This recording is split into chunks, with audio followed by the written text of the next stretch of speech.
सम्मानित मंच पर विराजमान पूर्व विधायक हरीश जी कुमार साहब, पूर्व विधायक विजय सिंह जी और तमाम जनप्रतिनिधिगण, सामने बैठे मेरे पिता तुल्य बुजुर्गों, नौजवान साथियों, जैसा कि मेरे से पूर्व वक्ताओं ने आपको बताया है कि पिछले 3 दिन पहले नमक व्यापारी भाई जयपाल पूनिया की लगभग इसी समय और इसी रोड पे हमलावरों ने गोली चलाकर हत्या कर दी। हत्या की सूचना के बाद नावा प्रशासन, नावा के पुलिस अधिकारी इतने नाकाम रहे कि इन्होंने कहीं पर भी नाकाबंदी भी नहीं करवाई। ये पुलिस प्रशासन पे और यहाँ के स्थानीय जो जनप्रतिनिधि हैं, चाहे वो किसी भी पार्टी का हो, उन पे एक सवालिया निशान है। सबसे पहले जो नावा के जो जिम्मेदार अधिकारी है, उनको तुरंत प्रभाव से बर्खास्त करने की ये मंच से मांग होनी चाहिए।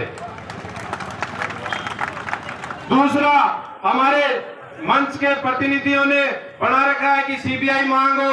हम तो ये कहते हैं कि हम आपके नावा क्षेत्र में 3 महीने पहले लोड़वा में एक कांड हुआ था, उस समय भी इस प्रकार की लापरवाही बरती गई थी। इसलिए हम तो ये मांग भी करते हैं किसी नावा के जो जनप्रतिनिधि है, जिम्मेदार यहाँ बैठे हैं, इनका नार्को टेस्ट करवाओ।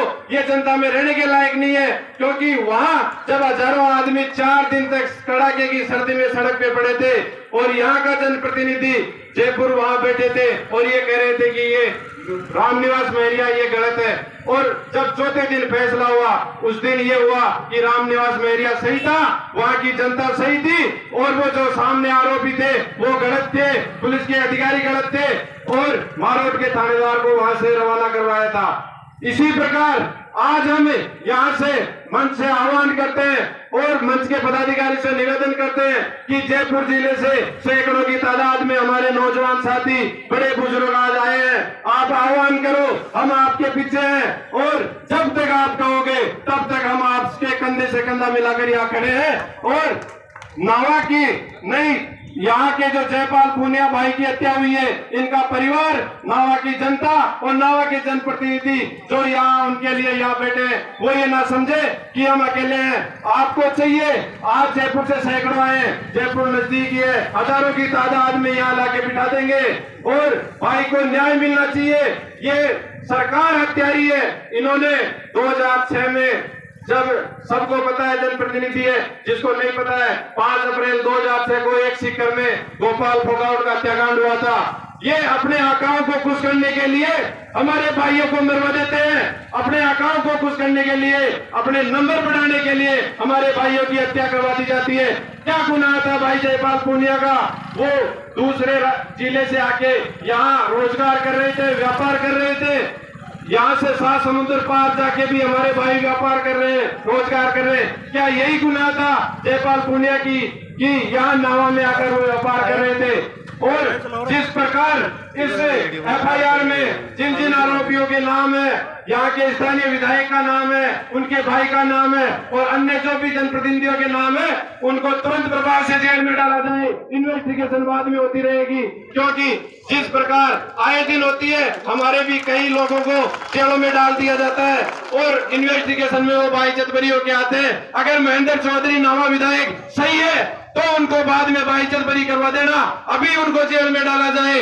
और यहाँ के जो नावा के प्रशासनिक अधिकारी जो नाकाम रहे, जिन्होंने नाकाबंदी नहीं करवाई और आरोपियों को गिरफ्तारी में ये कोताही बरत रहे हैं, नाकाम रह रहे, इनको तुरंत प्रभाव से सस्पेंड किया जाए। और यहाँ नारायण जी बेनीवाल साहब बैठे हैं, बड़े भाई साहब हनुमान जी बेनीवाल आएंगे, उनका आक्रामक रूप है। और मैं तो भाई साहब से ये निवेदन करता हूँ कि आप तो ऐलान कर दीजिए, यहाँ गांधीवादी तरीके से न्याय मिलने वाला नहीं है। यहाँ रास्ते में हम आ रहे थे, जगह जगह अभी भी इस तथाकथित हत्यारे के पोस्टर लग रहे हैं, इनको हटा देना चाहिए। जिस अधिकार के तहत इन हत्यारों के पोस्टर अभी भी लगे हुए हैं, इनको या तो हत्यारा नाम लिखा जाए या इनके पोस्टर हटा दिए जाए। और मंच के जो पदाधिकारी, मंच की कमेटी जो आह्वान करेगी, हम तन मन धन से उनका साथ देने के लिए तैयार है। आप तो आह्वान कीजिए और इस अपने पास में से जो नावा का स्टेट हाईवे जा रहा है उस पर चल के बैठिए, न्याय अपने को तुरंत मिलेगा। यहाँ गांधीवादी तरीके से ये सरकार सुनने वाली नहीं है। इन्होंने कानों में तेल डाल के और ये होटलों में बंद कमरों में बैठे हैं, कभी उदयपुर की होटल में बैठे हैं, जो अवैध होटलें बनाई है इन्होंने, उन्होंने एसी के मजे ले रहे हैं। इसलिए मेरा तो तमाम जो पदाधिकारी, जनप्रतिनिधि, बड़े बुजुर्ग बैठे हैं, उनसे निवेदन है कि आप आगे की कड़ी की घोषणा कीजिए। हम तैयार हैं, हमारे भाई तैयार हैं और आपके जो भी आदेश होगा उसकी पालना हम सर्वपल्ले करेंगे। धन्यवाद। इंकलाब जिंदाबाद।